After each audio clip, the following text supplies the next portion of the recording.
Hi everyone, my name is Agus Alim Hakim. Welcome back to my channel in the section School of R. In this video, I'm going to show you how to download up to 300 sequences from NCBI or GenBank at once using RStudio. Step 1. Searching for sequences in NCBI. First, let's open NCBI website and select Nucleated. Here you can enter the group you want to search for, followed by the target gene. You can also add terms that you want to exclude from your search. For example, in my study, I'm searching for Octocorallia with the 28S gene, partial. I want to exclude species with the SP. Okay, and then click search. Okay, here. So usually I want to see 200 per page and then sort by organism name. Yeah, like this. Some sequences have short length of sequence, or some sequence have longer, like this one, 800 spare. So we can adjust here, custom range, sequence length start from 500 until 900. It's depend on your purpose, and then apply. So this will change. In this NCBI, they display 1301 sequences.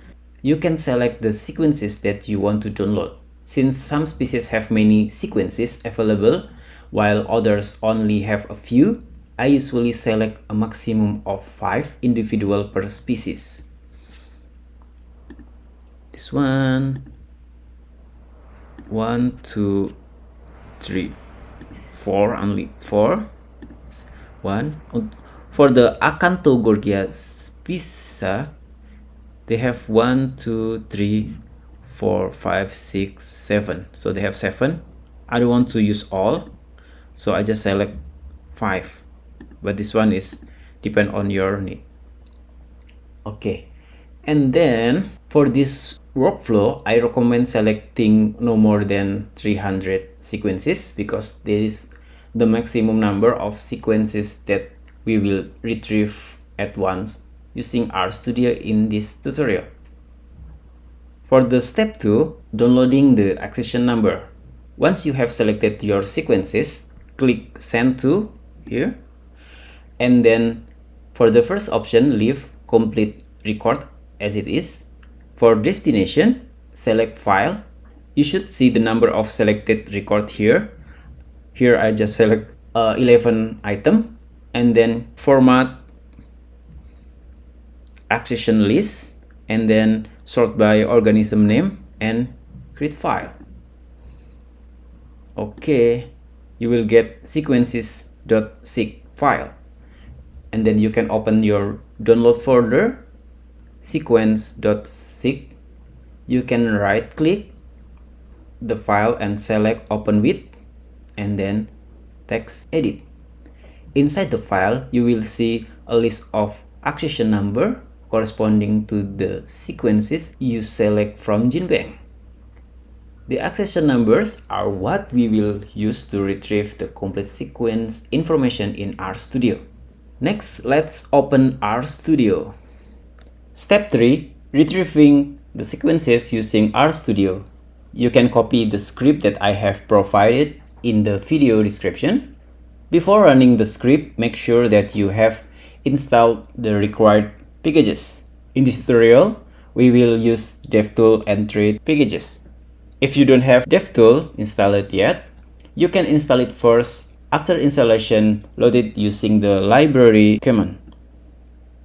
Then, you also need to install the rRNA packages.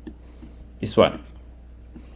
After installing the packages, load it using the library rRNA command. Run. The next step, step 4, setting the working directory.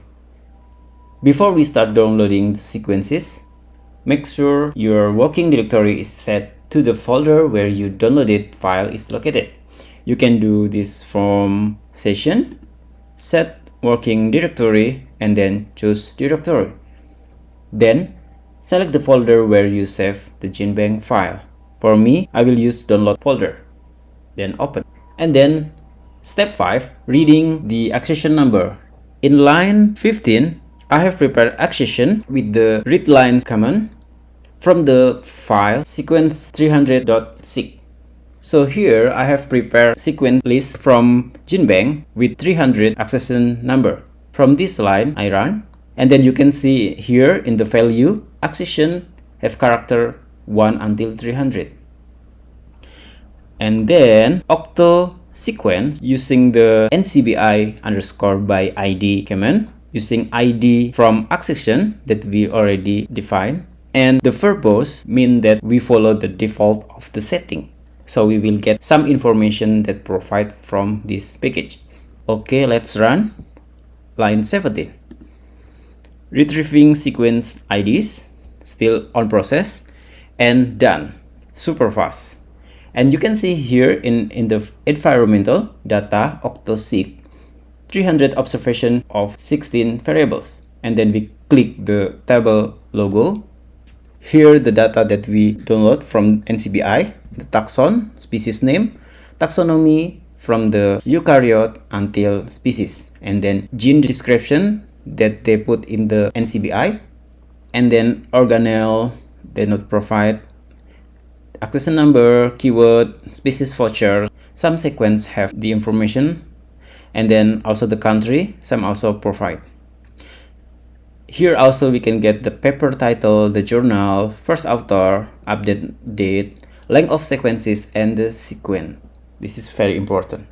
The last step is step 7, saving the data as a CSV file. Finally, we can save this information as the CSV file. In the script, I use the object Octocorallia and write it to CSV file. You can give the output file any name you like. For example, here I use Octocorallia 28S rRNA partial, and then run. After the process is complete, we can go back to our download folder here. If we open it in the Excel, right click and then Microsoft Excel. Everything is organized in one table, including the accession number, taxonomy, publication information, sequence length, and the DNA sequences themselves. Pretty comprehensive, right? And the best part is that this workflow can save you a lot of time, especially when you need to retrieve a large number of sequences for phylogenetic analysis, barcoding, or other molecular studies. So that's how you can quickly and easily download up to 300 sequences from NCBI or GenBank using RStudio. I hope you find this video helpful. If you have any question, feel free to leave a comment or send me an email, and if you have any suggestion or request for future tutorial, please let me know. Thank you for watching and see you in the next video.